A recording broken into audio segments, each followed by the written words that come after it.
Shnayim Be'esrim, 22nd chapter, page Tzadi Dalet. Tzadi Dalet.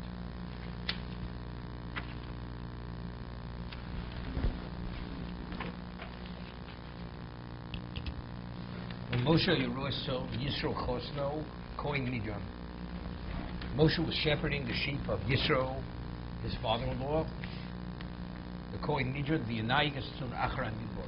He led the sheep beyond the desert. Vayovo Har Elokim, and he came to the Har Elokim Chorevo, which is Sinai. In Midrash, Eina Kodesh Malas Odom V'Dula Elam came Bochnu Tchilo. Hashem does not elevate a person or bring a person to greatness unless he's been first tested, whether he's worthy of that role. Shenemar, as it says in the pasuk, in the verse, Hashem tzedek, Hashem tzadik yibchon. Hashem will test the tzadik. And through what was he tested? B'miratzon, through shepherding the sheep. What does that mean? Why is it through the shepherding of the sheep? It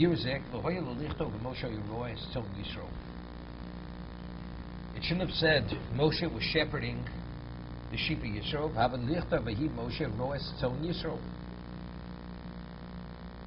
It says Moshe Hoya Roeh. The Hoya, he was the shepherd of the sheep. It should have said Moshe was shepherding the sheep of Yisro. Because of Moshe Hoya Roeh. Hoya means past. Moshe was the shepherd. If he's shepherding, it's the present. Hoya means he was. Moshe Hoya Roeh. Lo malach ki b'shul Hoya Roeh kvar. So what the language of the pasuk is communicating, that because he was already a shepherd in the past, Nemon, and he was faithful, therefore Vayar Malach Hashem. That's why the angel of Hashem appeared as the burning bush, the story of the burning bush, because he was Roeh. He already met the grade. He was tested as a result of being the shepherd. Therefore, he was worthy that the Malach should appear to him, the angel.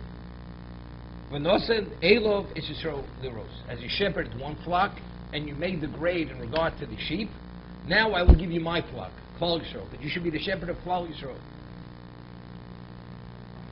Now this is the famous question. If God knows it all, and knows that Moshe has the qualifications to be the leader and the shepherd of Klal Yisrael, what does he have to be tested? When you test somebody, in terms of reward, you can only receive reward if you achieve. But here it's a question, is he qualified to be the shepherd? So God knows he's qualified. He has to prove himself through the sheep. Because he's proven himself through the sheep to be a worthy shepherd, now that you've succeeded as the shepherd of the sheep, now I will give you my flock. Klal Yisrael to shepherd. But he says, but God knows the reality. God knows he's qualified. He has what it takes. God knows everything. Nothing's concealed from him. So he knows he's qualified. That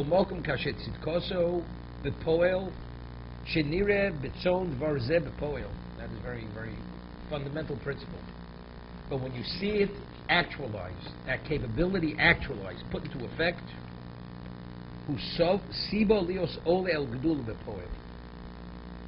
everything in this existence is usually meter connected meter, measure for measure. You do something, there is something, a corresponding factor which corresponds to what you did. God forbid you do something wrong, there is a consequence, a negative consequence. You do something right, there's a positive consequence. So to be the Roeh, it's not dependent on because I know you're capable. For you to be elevated to that level, you have to actualize and demonstrate that ability. Once it's been demonstrated, now what is your classification? Shepherd. Now that you're shepherd, now we shift you from shepherd A to now shepherd another type of flock. First it's animals, now it's people. The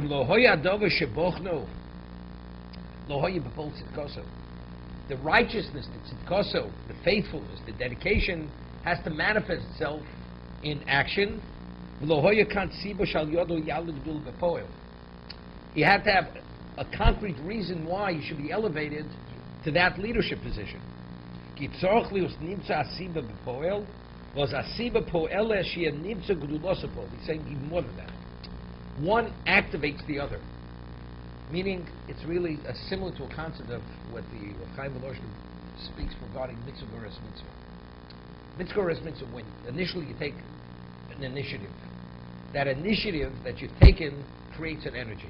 That energy brings to something else. When you do an act of righteousness initially, and he was dedicated to the first flock, that siba po'eles shia nimtza gedulas b'poel. That is the cause. That's the causality to be taken to the next step. The way Hashem created this world, things that make things happen is energy. What kind of energy? We're talking about positive energy. Your dedication and your faithfulness and your righteousness to the flock, the animals, the dedication, that brings you to another level, to be the shepherd of Klal Yisrael. Ki kol davar hu min Hashem yisborach, b'midah shroi lios im tzidkosim b'poel. Everything is from Hashem. And to what degree? To the degree that you're deserving. To the degree that you're meant to deserve, you receive. Nimtza gdulosim b'poel gamkein. If the righteousness doesn't manifest itself in reality, it's all abstract. So first he evaluated him, he tested him, and in the reality, in the action, he was a tzaddik. So if that's the case, now is deserving of elevation, now also is reality. He says, with this we're able to understand what people ask. God tests people. See, this question, the first question is a better question than the second question. What do you have to put on tefillin? Hashem knows you're going to put on tefillin. He knows you can put on tefillin.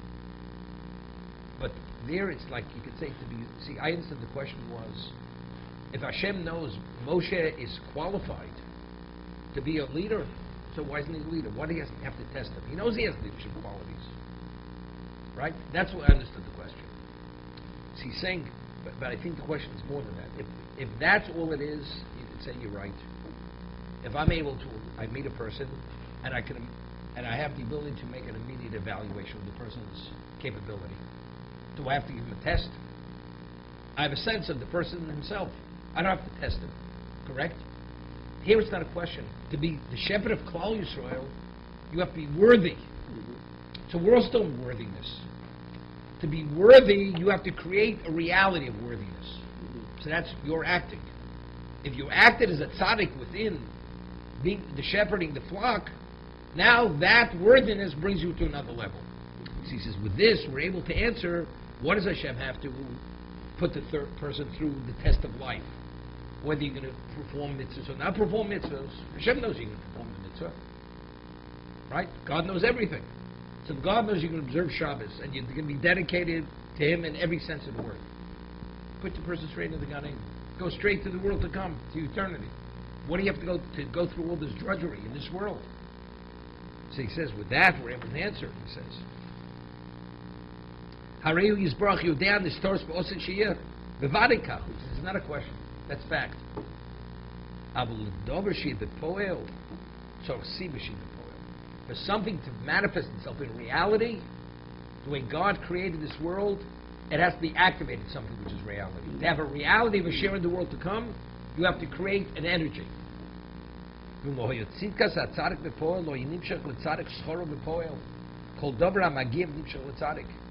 There's no account with reward unless you've created that reward.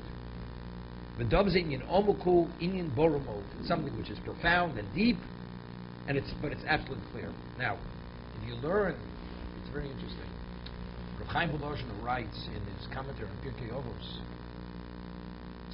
when we speak about Kol Yisrael Yesh Lo B'chein B'Yom Haba, Mishnah in Sanhedrin, every Jew has a share in the world to come. What does that mean? Now, what is the share in the world to come? So he explains, based on the Zohar, that when a person does a mitzvah, it creates an energy. The majority of that energy that's created through the mitzvah it detaches itself from this world and it ascends to the world to come. And every time, and there's a slight amount left with the person, which brings him to do the next mitzvah. That's Gevruras mitzvah. Person Chas v'Shalom does an Aveira, sins, it creates a negative energy, an impure energy. The majority of it detaches itself, goes to the world to come. A slight degree is left, Aveira Gevruras Aveira. That causes him to sin again. That draws him to the next level of sin. When a person dies, we speak of Olam Haba. What is Olam Haba? Olam Haba is all that spiritual energy which he created in this world. Because every mitzvah he did, it created, that is Olam Haba. Meaning, a Jew has a capacity to store his energy in the world to come. The non-Jew doesn't have that. What's Gehenna? Gehenna is all the negative energy that a person creates as a result of sinning. There's no place called Gehenna. The degree of Gehenna is a person creates his own Gehenna. You create, that's your own creation. What is it a consequence of? So we're talking about, again, so this is, you have to create it. It doesn't happen. A Jew should be put in the world to come. What is the world to come?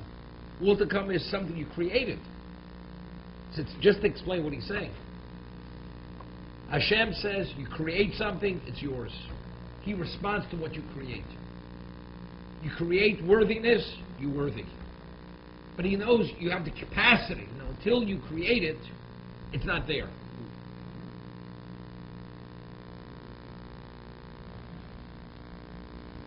Oh, it's interesting. Which is a chidush. The Mishnah tells us that a person wants to do a mitzvah. And he's nenas. A person wants to do a mitzvah, beyond his control, he's not able to actualize the mitzvah. He gets credit as a mitzvah. So there, we're talking about, there was never an action done. Here he's setting forth a principle. Whatever you do bepoil, whatever you actualize, the reward is manifests itself in reality. What about, I want to do the mitzvah. Somebody knocks on my door, I get up, I go to help a person, and by the time you arrive, the person is not there. But your intent was fully to carry through. You get rewarded if you helped that person. You helped him, but you didn't help the person. So where's the bepoil? So you see something more than this. It's just to clarify it. Now, if a person wants to do something, we say, everything's predestined unless only, and what is that? Tzaddik the Russia. To be a tzaddik, that's up to you. So what is that? It's up to you. That means Hashem says, for you to be the tzaddik, you have to act, you have to take action. To be the Russia, also, he has to take negative action. To be the Russia. It's not predestined. Okay? Now, so what aspect of ability do you have in terms of free choice? It's to do or not to do. But actually to carry out the doing, Hashem facilitates that. So what do you have in your mind? I want to do it. So usually when you want to do something, the person wants to do a mitzvah. And you want to put on tefillin. Now, why did tefillin exist? Because God provides the tefillin. He wills there should be tefillin. And why do you have a hand to put on tefillin? He provides you with the arm. And why do you have the ability to wrap the tefillin with one arm? Because he gives you the strength to do it. So he's contributing everything. What's your contribution? The contribution of the person is only the will to do. That's always that's never more than our contribution. So let's say I'm willing to make that contribution. I made that contribution. And now the person's not there to help. Or the tefillin are stolen from the person. And he wants to put on tefillin. You get credit for putting on tefillin. Because in terms of what I contribute, your contribution was a valid contribution. That is your poem. The way when it manifests itself, that's what Hashem provides. Right? You have to say this. Otherwise, how do you say, the person wants to do a mitzvah, and then he gets credit for doing the mitzvah. He never did the mitzvah. But everything is bepoel. The answer is, bepoel, when we speak about actualizing it, it's only never more than the will to do. In the physical action, that's because God provides the setting for that.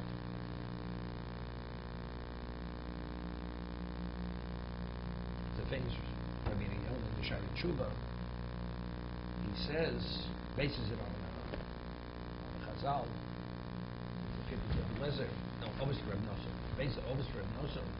that he says that if a person commits himself to study the Torah in its entirety, but it takes 70 years to accomplish that, to be an accomplished Talmud Chacham, and he passes away in midlife. See, he didn't live long enough to finish, but if he would have lived long enough, he would have finished the Torah in its entirety. When he passes away at midlife, he gets full credit if he studied the whole Torah. But he didn't study the whole Torah. The answer is, but why didn't he? Why wasn't he able to study? Was he didn't want to study? If he would have been given the time, he would have. So that's not within his ability. But whatever was within his ability, that he did. You don't have to do more than that. That is bepoil. That is already considered sufficiently. That's called, in terms of the person's contribution, that's called activating the process to create that reality. Otherwise, how do you reconcile with all these chazal that we're discussing? There's no other way to reconcile it.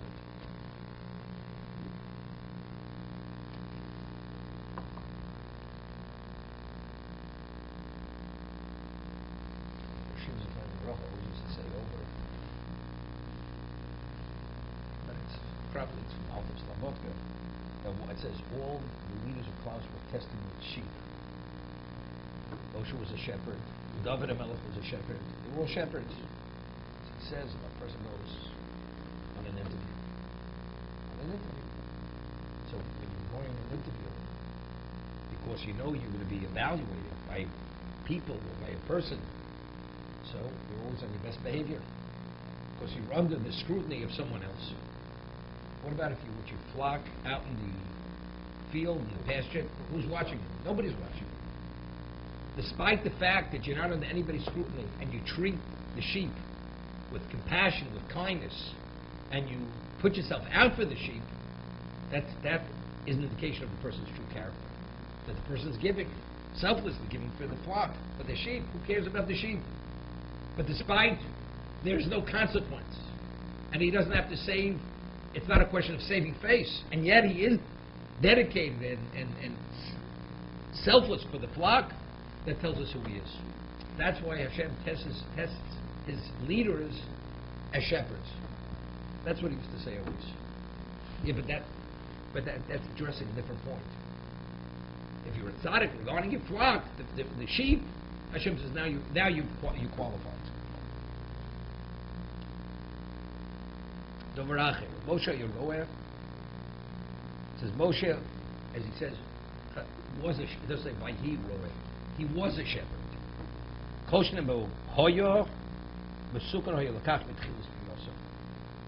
Hoya means he was destined. What if he is a shepherd? What if he was? You are, you're not were. Like you say, a person, he was a doctor. He's still practicing. What if he was a doctor? He is a doctor. Love. The answer is, but if the Torah would say Hoya, that means he was destined to be that. That was his mission in life, to be that. When God put Moshe Rabbeinu into this world, what was he destined to be? To be a roer, to be a shepherd.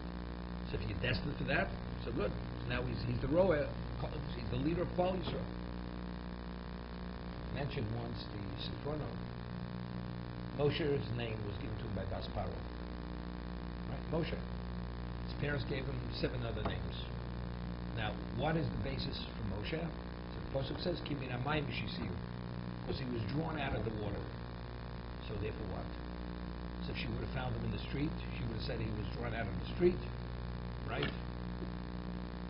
So what exactly is drawn out of the water? So the Sifrono explains, Bas Paro, she wasn't an ordinary woman. She was a very special woman. And firstly, she had the merit to be able to save Moshe Rabbeinu. Everything was facilitated through her. And when she went to bathe, what was the bathing? The Gemara says she went lirchotz migluli aviyah. It was a conversion to monotheism. She was removing herself from idolatry. So we're talking about she was in a special state. So he says when she saw Moshe in that basket and he didn't drown, he should have drowned. Why did Moshe not strike the water? Because it would have been considered an act of an ingrate. Here you were saved. You should have drowned, So how do you strike the water? Therefore, Aaron struck the water. Right? Moshe didn't strike the water. So she noticed, why did Hashem perform the miracle that he should not drown? I mean, he was saved from the water, drawn from the water because he's destined to help others. That's the connotation. He was drawn from the water. He shouldn't have been drawn from the water. He should have been taken out as a corpse. Why was he taken out as a living person? That tells us he's destined to help others. So what does that mean? At some level, that's the shepherd. That's the roer. He's destined for leadership. He's not destined to help one person. Not one. He's destined for something special. Hashem performs miracles at a special level. That means he has a major role in existence, this person. It's unheard of. How does the basket not sink with the child in it? Hein hoya ha'odam hoya b'suka l'kach hevi ha'misa l'olam. Shenemar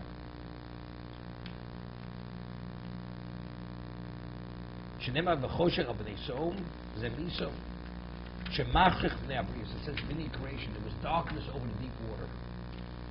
Right? It says there was darkness.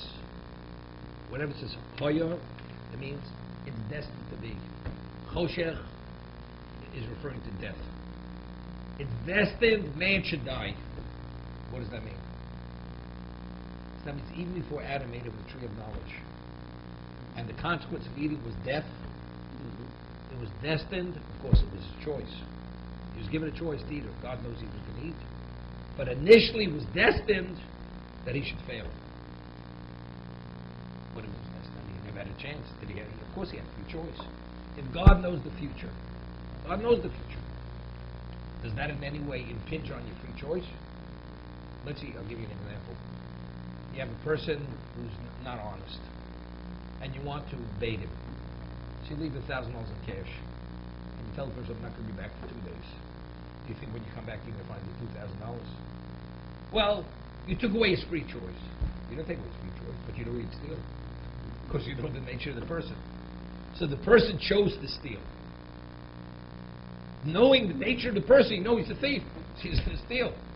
But was his choice to steal? Of course it was his choice. Hashem knows Adam's can eat of the tree of knowledge. But why did he eat of the tree of knowledge? Because he had choice. He chose to eat. God, knowing his choice, therefore choshech al pnei Sodom. There was darkness over the water. Mankind is destined for death. Because God knows Adam's going to fail. But why did he fail? Because he chose to fail. It's not fair. What do you mean it's not fair? Did you have to do the wrong thing? Well, you made it too difficult. What do I mean too difficult? That's what life's all about, choices. If the choice is easy, then that's not a choice. It's only considered valuable if it's a tough choice, and despite the toughness, you do the right thing.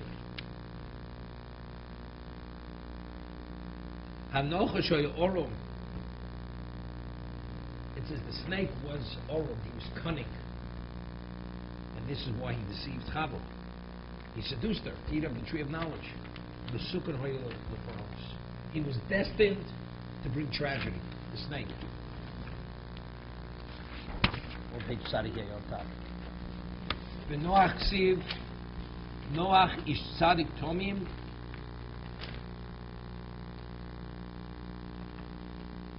He's tzadik ish tomim.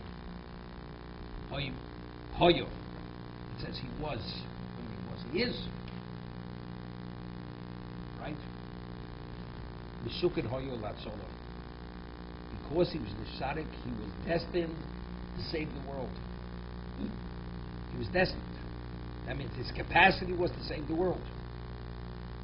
It's interesting. Noach failed.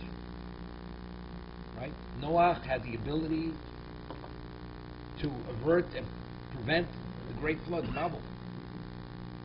But factually, he survived with his family and all the species of living species, right? So he was destined to save the world.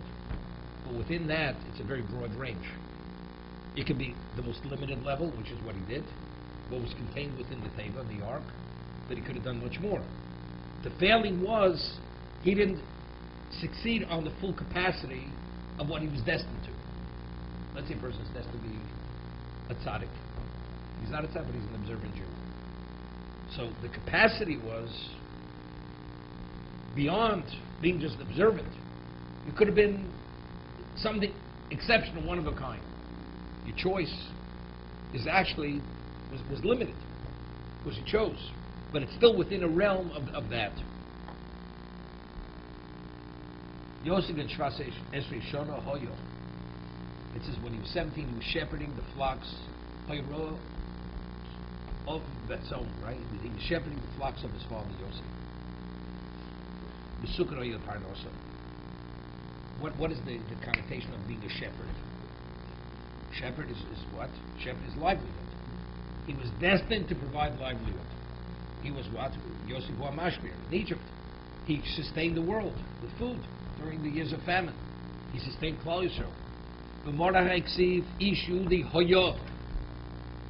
There was a Jew, Yehudi, Hoya B'Shushan Abira. He was in Shushan. B'Sukan Hoya Latzor. He was destined to save Klal Yisrael. Right? To overturn the decree that he was the vehicle.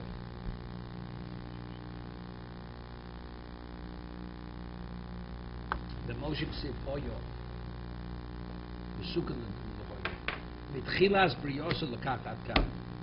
From the beginning of Moshe's existence, from when he came into existence, he was destined to bring Geulah, redemption for Klal Yisrael.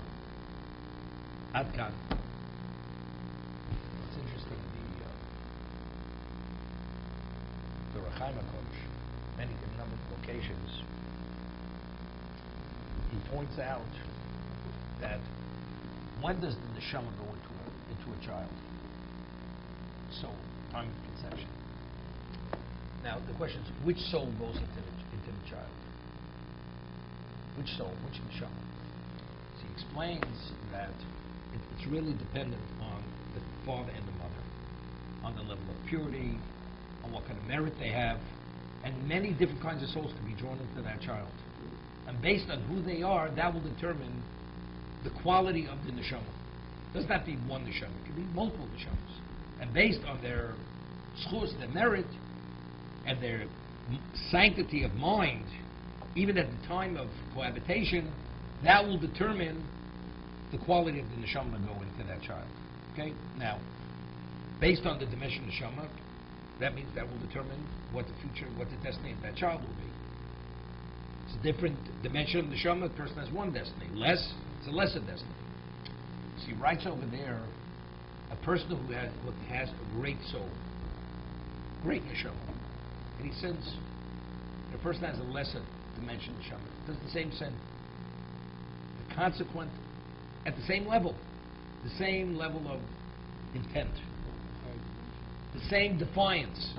The one of the greater dimension, the consequence of his sin is much greater than the consequence of the lesser neshama. It's a different dimension of consequence. Therefore, he points out that, let's say, a Kohen Gadol has to bring a chatos, or a king. His chatos is a different chatos. The blood is sprinkled towards the parochas. Why? Because the consequence of his sin goes into the inner sanctums. So you have to take the blood further in to bring about kapara. He makes a differentiation and compares it. He says, could you imagine a person was in the palace of the king and he soiled the palace? So it's a serious infraction against the person. It's a serious charge. What about the person's outside the courtyard of the palace? And he soils it. Okay, it's out there. It's way out there. It's not as serious. The courtyard, it's more serious than outside the courtyard. But you're already in the palace. And what about you're in the throne room before the king, and over there you do it? Then it's much more serious. The Ramchal writes in one location, says something interesting. Emor tells us that Hillel HaZoki had 80 students. He had 80 Talmidim. The greatest of the 80 was Rabbi Yonasan ben Uziel. Rabbi Yonasan ben Uziel, Rabbi Yonasan ben Uziel. The least of them was Rabbi Yochanan ben Zakkai. What did Rabbi Yonasan ben Uziel know? He goes and enumerates. He knew everything. Everything. One thing Rabbi Yochanan ben Zakkai know, he knew everything. So the Gemara says if they both knew everything, so what's the difference between Rabbi Yonasan ben Uziel and Rabbi Yochanan ben Zakkai? They both know everything. So why was Rabbi Yonasan ben Uziel the greatest and Rabbi Yochanan ben Zakkai was the smallest? So what's the difference? So Gemara says because Rabbi Yonasan ben Uziel would study Torah and the birds would fly over his head, they'd be consumed by fire. And when Rabbi Yochanan ben Zakkai would study Torah and the birds would fly over, they would not be consumed by fire. They both know. It's not, well, you can ask a certain question of Yonasan ben Uziel, he can respond to Yochanan ben Zakkai would respond. It doesn't say that. You can know everything, but the question is what depth of understanding you have. What's your proficiency? Right? What's the range of understanding? Nor does it say that. The range of understanding was identically the same. Rabbi Yonasan ben Uziel and Rabbi Yochanan ben Zakkai. So why is he greater? Because when he studies, birds are burnt overhead. So what is the difference? So the Ramchal writes that it's the dimension of the person. He gives an example. You have a watch, and in the watch you have movements. You have movements. In the movements you have like wheels, and one wheel, like the edge of the movement, interlocks with another movement, and so when one wheel turns, it activates many wheels turn. But let's say the movement is not attached to another movement and that to another. You don't have that chain reaction of all the movements turning. Rabbi Yonasan ben Uziel, his dimension of being was that when he studied Torah, everything turned. As a result of that, it created such an energy that even the birds flying over his head would be consumed by fire. Rabbi Yochanan ben Zakkai, his dimension of being wasn't that. So we're not talking about his understanding of Torah. We're talking about the dimension of the person. Therefore, the forces that he created were not the same forces. He didn't touch what Rabbi Yonasan ben Uziel touched. It's a different reality. A person's born is destined from the time he's born, from the time of conception, to be a goel. What is the dimension of the person? We're not talking about his intellect. We're not talking about his retention. It's the dimension of the person. His spiritual makeup is he's destined to be a goel, to be a redeemer.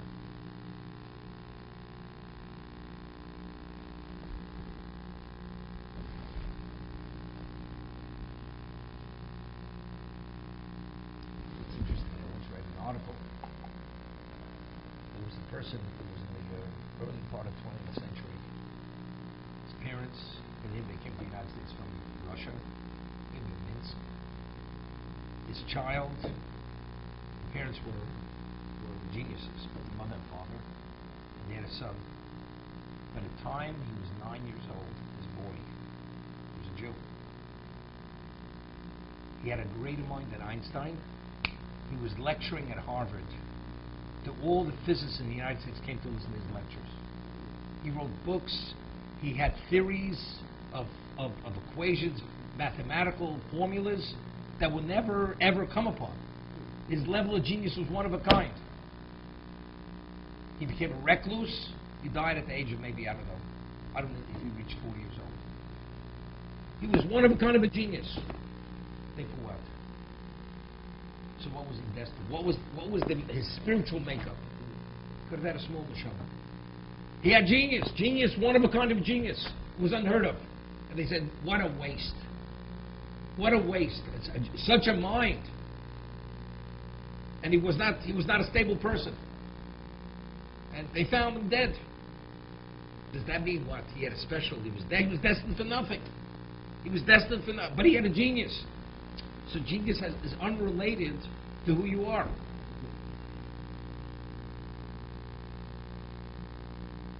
Chaim Volozhin writes in Nefesh HaChaim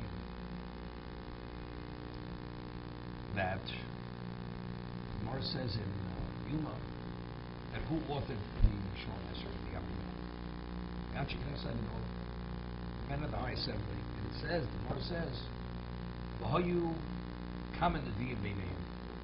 There were a number of prophets among this body of people. Ashkenaz and Gola.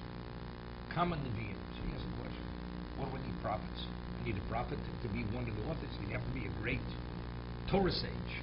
You have to have great capacity. What do you need? A Navi. Okay? So he goes to explain that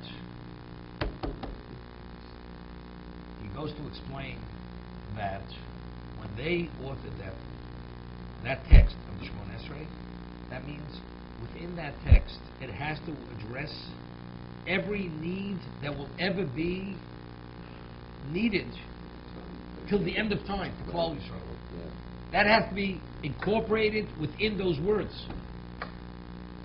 Therefore, you have to understand the inner workings of existence to be able to choose the right terminology. Which word precedes which word. So for that you need a Tav Nevi'im on your main. Chag Zechariah Malachi, who were the Nevi'im Achron, were the last prophets at the very beginning of the second Beis Hamikdash. They had to be part of this body of people who chose the words of the Shemon Esrei.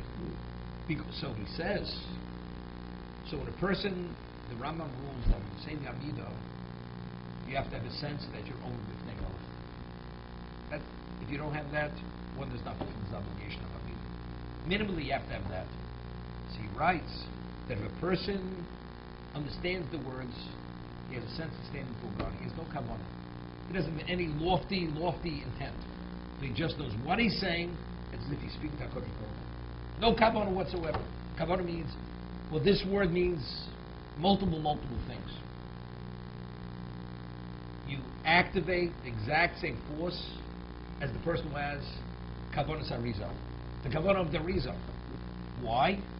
Because the words in their own right activate those forces. The example I gave, a person has a computer system, and if you press a button, it activates Trident missiles from under the ocean. You know? The person is illiterate, knows nothing. You just say to them, press this button, and that button, that one. He doesn't realize. All of a sudden, it's activating all kinds of systems. Lahavdil, that's exactly what the Shemon Esrei is. Saying the words with the proper mindset, you activate those forces. And whatever the needs of Klal Yisrael or your personal needs, it will bring a response. That's what it is. So I'm saying a person based on who he is, if he's destined for that, it lies in his essence. It's his essence, his makeup.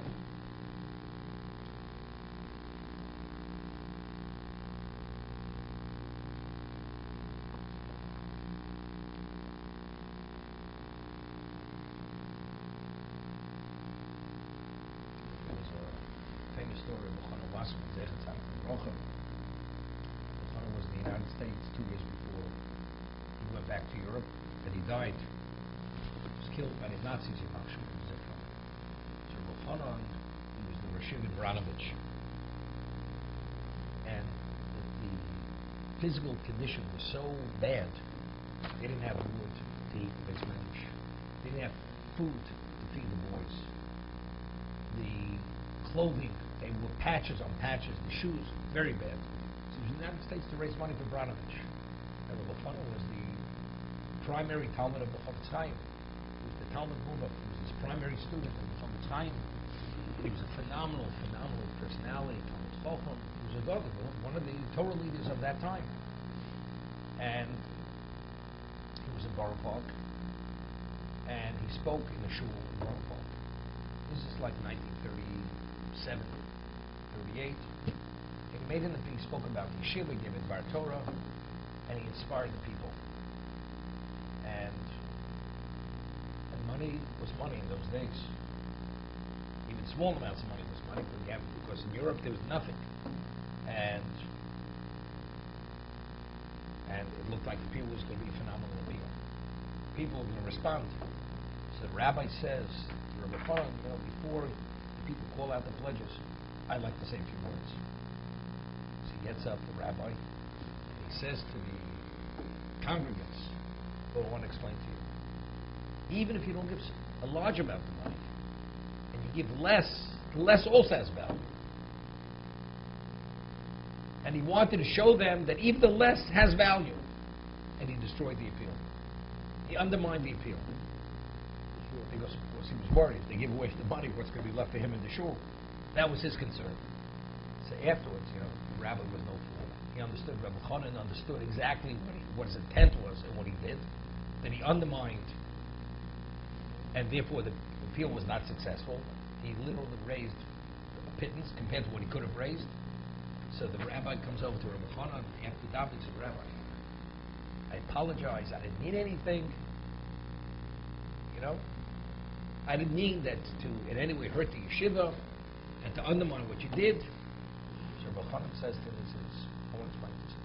He says, the Torah says you should call his name Betzalel ben Uri ben Hur Lamata Yehuda. Betzalel was the one who was called to oversee the building of the Mishkan. So what did you go in the street? You call out, Betzalel, Betzalel, we have to build a Mishkan. He says, how many Betzalels do you think there were in the street? There's only one Betzalel. You have to have that special merit and spiritual makeup to build a Mishkan. You think every person has the merit that they can be a Betzalel? He says, unfortunately, you don't have the merit. You're not the Betzalel. Here, the Torah has to be supported in Europe. You're not the Betzalel. You're not destined to be that person. Therefore, that's the reason why you did what you did. That was the end of the discussion. So we're speaking about Hoyu. People are destined to be certain things. You're not destined to have the schus to be able to participate in supporting the special Torah location, the special yeshiva.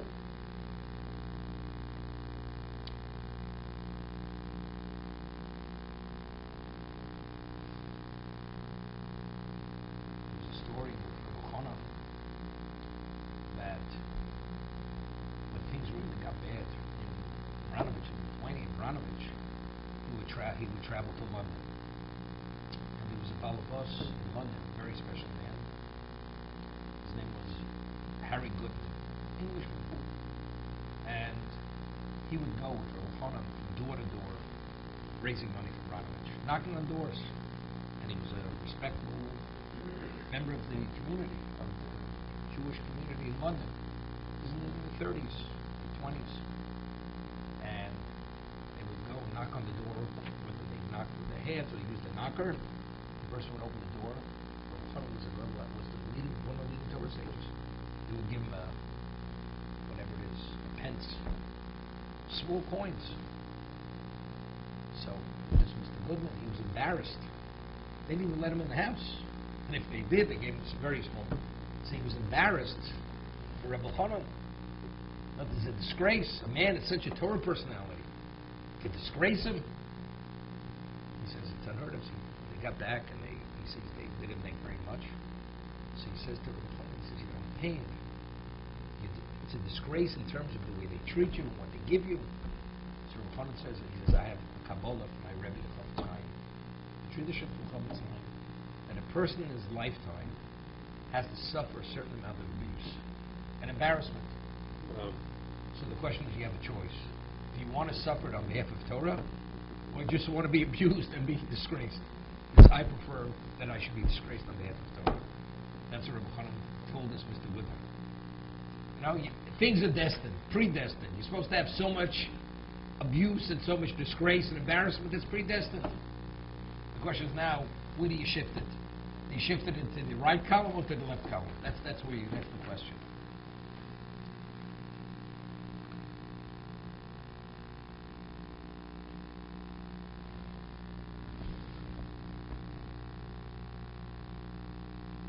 Biru Baser. He said, in creation, why was man put on this face of this earth? What's the objective? To serve his creator. That's the reason why human being was brought into this world. Every single human being. The person is introduced to existence to serve Hashem. That's why you're here. What else are you here? Okay? And why was the animal created? To accommodate the person's needs. Right? The animal has no value other than to accommodate the human being. Hatzemach, and why do you have vegetation? The machal balei. So all living species have what to eat, vegetation. Okay? That destined, the purpose, that destined to provide. Everything has a destiny, it has a purpose. Man is here to serve God. The animal to serve man. and vegetation to serve all living species, man and animal. Okay? So identically, on a more specific level, these special individuals, from the beginning of their existence, they're here destined to something very specific. Whether it's Geula, whether it's Hatzolah, saving the world, Noach, Moshe Rabbeinu redeeming Klal Yisrael, Mordechai saving the Jewish people, whatever it is. This is not coincidental. This is not happenstance. You know, you're at the right place at the right time. Your niece happens to be the queen, and nobody knows about it. You're the uncle, and here, and nothing's coincidental. It was destined. You know, it's like a person. There's a story. A person was fleeing from the Nazis during the war, and he was running, and he had to catch a train. And if he wouldn't get on this train, it was almost definitely he would be killed. And he missed the train, and he was left out in the stranded in the cold, the snow, out in the countryside. He missed it. A day later, and he was agonized. A day later, he finds out that the train was bombed. Everybody in the train was bombed. So what does it mean? It was destined. He shouldn't be on that train. That's the way it is. People, they agonized. They weren't on the Titanic. They were actually crawling with envy in order to be on the Titanic. I told people who could afford to be on the Titanic. Right? Only a little bit later they found out, thank God you weren't on the Titanic. The ones who were on the Titanic was destined they should die, and the ones who wanted to be and weren't on any circumstance, because there was no ticket available, it was destined God wanted them to live. That's it. Well, it was coincidental. They got there before me.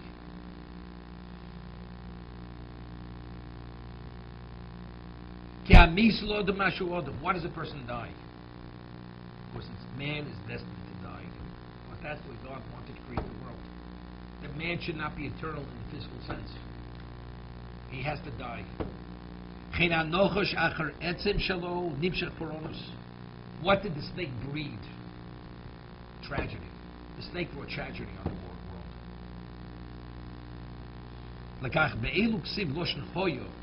It says they're in the past. They were meant to be that. Moshe was meant to be the shepherd. Noach was meant to be that. Every one of these people. Ishu di hoya b'shush nabira.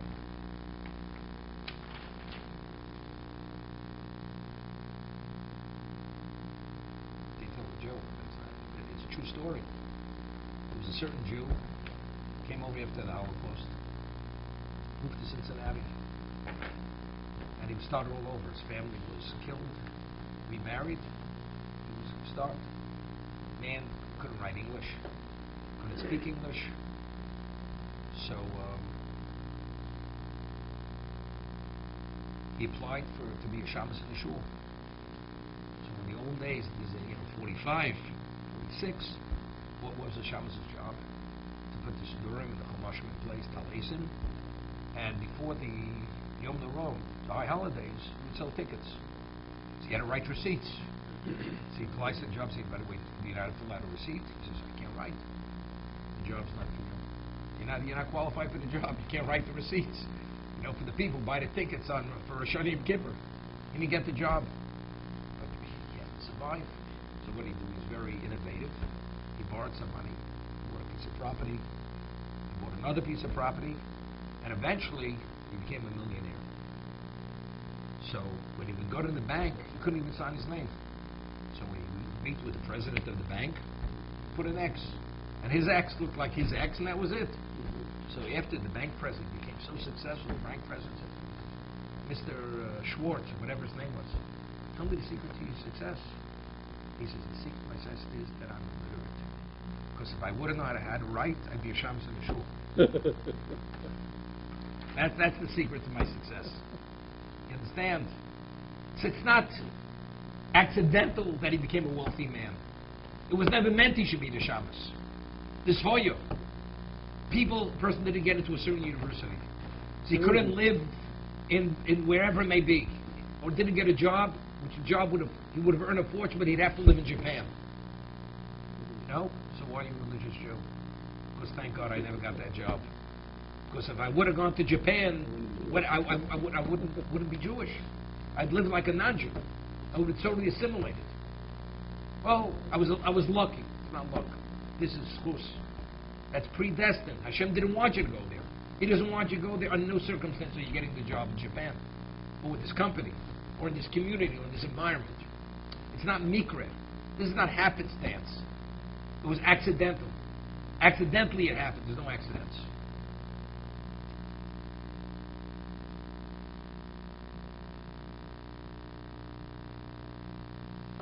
You know, in Hebrew we call it hashgacha pratis, divine providence.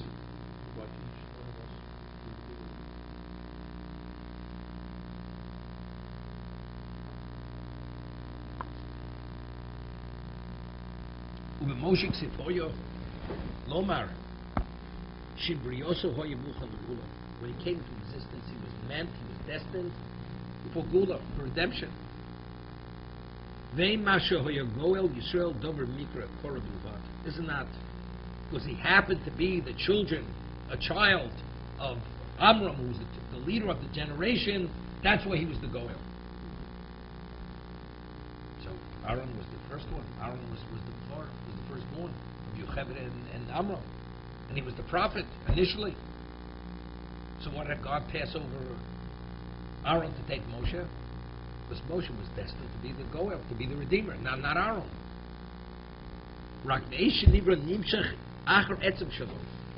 From the time he's created, what evolved? Your essence evolved. What you're destined to be, that evolves. The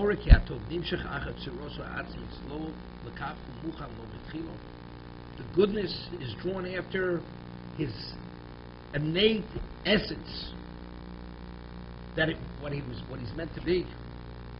Beino mikra koro. Woe to the person that says hoya in regard to something negative, evil. Like regarding the snake. The snake was destined to bring tragedy on the world.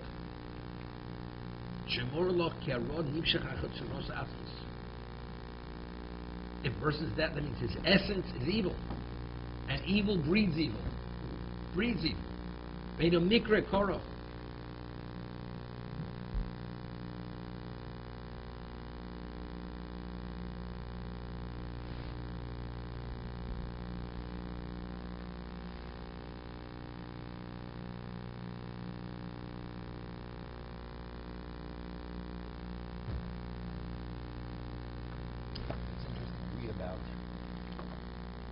Israel. Many of them didn't come from special families. There was a person with Chatzkel Abramsky,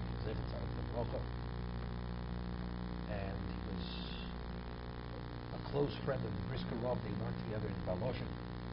Chatzkel Abramsky and Brisker Rov, and we're told that he was one of the Torah leaders. He passed away in the 60s. And where did he come from? That the person's name was the Alter of Navardik, and he was the Alter of Navardik. His name was Rabbi Yosef Horowitz, and he set up. He had 60 satellite yeshivas throughout Lithuania and Russia. The main yeshiva was in Bialystok, which was a city in Russia, Lithuania, and the others were satellites. He had 60 such yeshivas. 60. So when he get the students, he would send out people, or himself would go. He would go out to a village, to a small town, and he'd see 13, 14-year-old boy, special. But if nobody would nurture him and develop his potential, he ended up to be nothing. And somehow he located Reb Chatzkel Abramsky, ordinary parents, ordinary. He would have been a storekeeper, a shoemaker, whatever he would have been. But immediately he noticed the specialist, brought him, and he was enrolled him in the yeshiva and developed it. And eventually he ended up in Baloshin. This is what we're talking about. To be continued.